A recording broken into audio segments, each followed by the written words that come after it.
শিক্ষকদের ছত্রভঙ্গ করতে tear shell, sound grenade, rubber bullet, ছড়াগুলি নিক্ষেপ ও লাঠিচার্জ করে পুলিশ।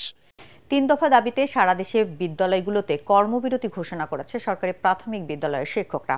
বেতন ১০ম গ্রেডে উন্নীত করা, চাকরির ১০ ও ১৬ বছর পূর্তিতে উচ্চতর গ্রেড প্রদান এবং শতভাগ পদোন্নতির দাবিতে শাহবাগ ব্লক করতে যান সরকারি প্রাথমিক বিদ্যালয়ের শিক্ষকরা।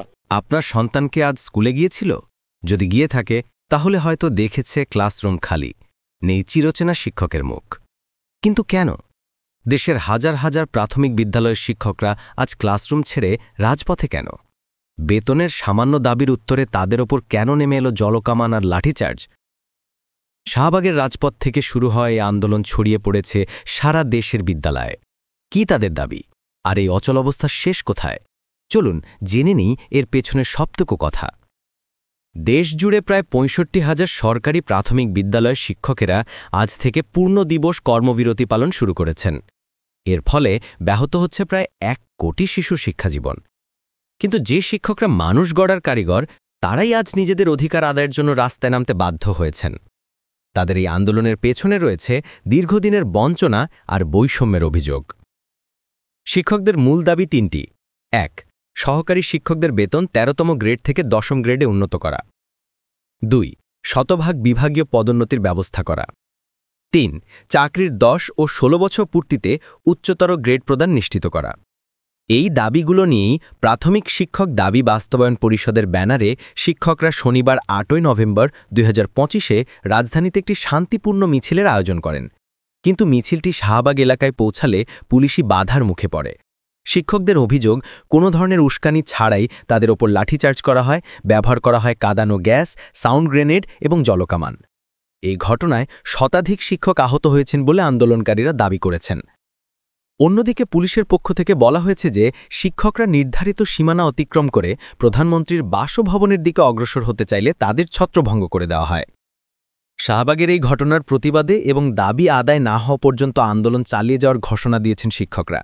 নতুন কর্মসূচি অনুযায়ী তারা এখন থেকে কেন্দ্রীয় শহীদ মিনারে লাগাতার অবস্থান কর্মসূচি পালন করবেন এবং একই সাথে সারা দেশের স্কুলগুলোতে চলবে পূর্ণ দিবস কর্মবিরতি। আন্দোলনকারী নেতা মোহাম্মদ শামসুদ্দিন মাসুদ জানান, দাবি আদায় না হওয়া পর্যন্ত তারা ঘরে ফিরবেন না। আমরা তো শুধু আমাদের ন্যায্য অধিকারটুকু চাইছি। বছরের পর বছর ধরে আমাদের বলা হচ্ছে, কিন্তু কোনো সমাধান আসছে না। একজন প্রধান শিক্ষকের বেতন গ্রেড যদি ১০ম হয়, তাহলে সহকারী শিক্ষকরা কেন ১৩তম গ্রেডে পড়ে থাকবে? এই বৈষম্য নিয়ে কিভাবে আমরা মন দিয়ে ছাত্রছাত্রীদের পড়াবো? এটা লক্ষণীয় যে দীর্ঘ আইনি লড়াইয়ের পর সম্প্রতি আদালতের রায়ে প্রধান শিক্ষকদের বেতন গ্রেড ১১তম থেকে ১০ম গ্রেডে উন্নত করার পথ সুগম হয়েছে। এর ফলে সহকারী শিক্ষকদের মধ্যেও তাদের বেতন গ্রেড ১১তম বা ১০ম গ্রেডে উন্নত করার দাবিটি জোরালো হয়। প্রাথমিক ও গণশিক্ষা মন্ত্রণালয় সহকারী শিক্ষকদের বেতন ১১তম করার বিষয়ে কাজ করছে বলে জানা গেলেও শিক্ষকরা সরাসরি ১০ম গ্রেডের দাবিতেই এখন অটল।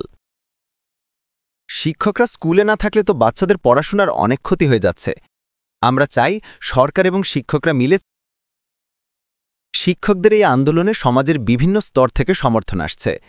নাগরিক পার্টির এনসিপির দক্ষিণাঞ্চলের মুখ্য সংগঠক হাসনাত আবদুল্লাহ শিক্ষকদের ওপর পুলিশি হামলার নিন্দা জানিয়েছেন এবং তাদের দাবির প্রতি সমর্থন ঘোষণা করেছেন।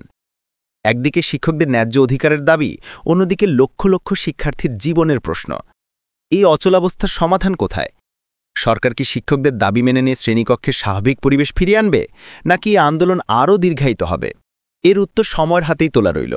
কিন্তু এটা স্পষ্ট যে মানুষ গড়ার কারিগরদের দাবির প্রতি সম্মান না দেখালে একটি শিক্ষিত ও উন্নত জাতির স্বপ্ন অধরাই থেকে যাবে।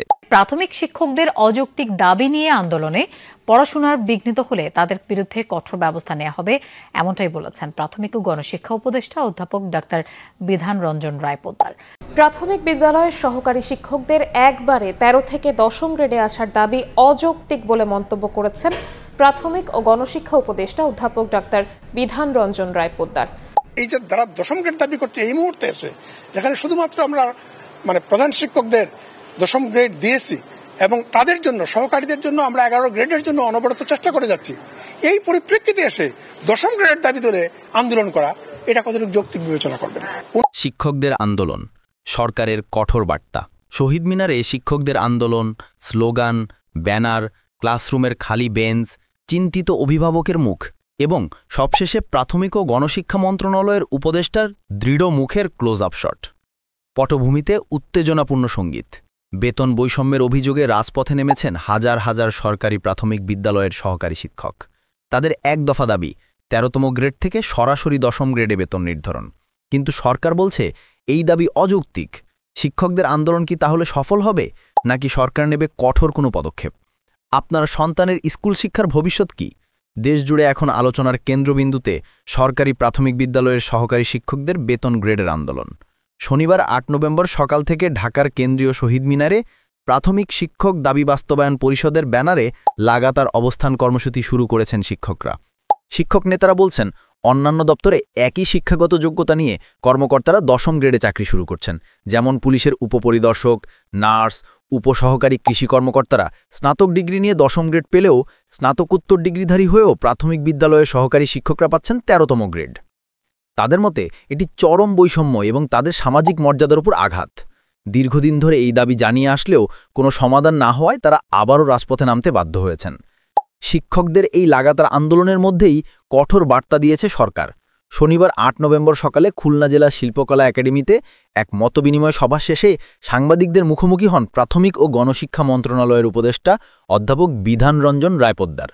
তিনি সাফ জানিয়ে দেন, প্রাথমিক বিদ্যালয়ের সহকারী শিক্ষকদের একবারে ১৩ থেকে ১০ম গ্রেডে আসার কোনো যুক্তিই নেই।